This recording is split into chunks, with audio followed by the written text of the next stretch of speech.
আসসালামু আলাইকুম ওয়া রাহমাতুল্লাহি ওয়া বারাকাতুহু। নাহমাদুহু ওয়া নুসাল্লি আলা রাসূলিল কারীম, আম্মা বা'দ। এই উপমহাদেশে ইংরেজদের আগমনের পর মুসলমানদের দ্বীন রক্ষা এবং তাদের ঈমান ও আমল, তাহজিব ও তামাদ্দুনকে হেফাজতের জন্য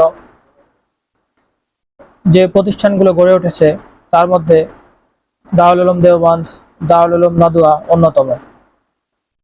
দারুল উলুম দেওবন্দ এবং দারুল উলুম নাদওয়া এগুলো শুধুমাত্র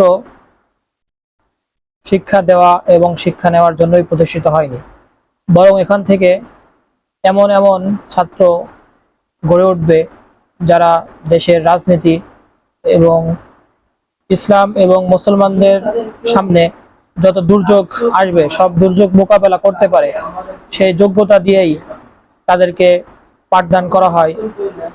এবং এই দুই প্রতিষ্ঠানের মূল উদ্দেশ্যই হলো এটি যে তারা সকল দিকে এবং সকল পর্যায়ে মুসলমানদের ঈমান ও আমলকে হেফাজত করতে পারে। এখন আমরা দারুল উলুম নাদওয়ার সম্পর্কে আলোচনা করব। ইংরেজরা যখন এদেশে এসেছিল তখন মুসলমান এবং অন্যান্য ধর্মের লোকদের সাথে ইংরেজদের লড়াই হয়। এক পর্যায়ে তারা মুসলমানদেরকে পরাজিত করতে বাধ্য হয়। পরাজিত করার পর দেখা যায় 1857 সালের যখন সিপাহী বিপ্লব হয়, সিপাহী বিপ্লবে ইংরেজরা জয়ী হয় এবং সিপাহী বিপ্লব যারা করছিলেন তারা পরাজিত হয়। তখন থেকে তারা আক্রমণাত্মক লড়াই বাদ দিয়ে প্রতিরোধমূলক লড়াইয়ে নেমে পড়ে। নদওয়াতুল উলামার প্রতিষ্ঠাতা ছিলেন মোহাম্মদ আলী মুঙ্গিরি রহমতুল্লাহ আলাই। তারপর দীর্ঘদিন পর্যন্ত হযরত শিবলি নোমানী রহমতুল্লাহ আলাই এবং তার বন্ধুগণ এই প্রতিষ্ঠান পরিচালনা করে গিয়েছেন। এই প্রতিষ্ঠান শুধুমাত্র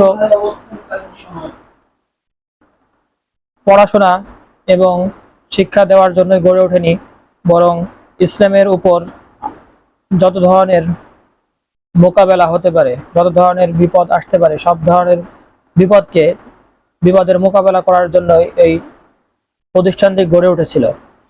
এই প্রতিষ্ঠানটি গড়ে উঠেছে পূর্বের যে পাঠ্যসূচি আছে এবং পাশ্চাত্য সভ্যতার যে জ্ঞান আছে সেগুলোর সমন্বয়ে। তৎকালীন যুগে দুই দলে বিভক্ত হয়ে গিয়েছিল। এক দল ছিল যারা পুরাতন যে পাঠ্যসূচি ছিল এবং পুরাতন শিক্ষা ব্যবস্থা ছিল সেগুলোকেই তারা আঁকড়ে ধরে বসেছিল, নতুন কোনো শিক্ষা ব্যবস্থাকে গ্রহণ করতে রাজি ছিল না। আর এক পক্ষ ছিল যারা পশ্চিমা থেকে যা কিছুই আসতো সেগুলোকে তারা ভালো মনে করত এবং এর বিরোধিতা করত না। কিন্তু নদওয়াতুল উলামা তারা দুইটার সমন্বয়ে একটা প্রতিষ্ঠান গড়ে তুলল। তারা পশ্চিমা সভ্যতা থেকে যা কিছু ভালো এবং জ্ঞান বিজ্ঞান সেখান থেকে নিল, আর ইসলামের অর্থাৎ শরীয়তের যে বিধিবিধানগুলো ছিল সেগুলোর সমন্বয়ে একটা প্রতিষ্ঠান গড়ে তুলল।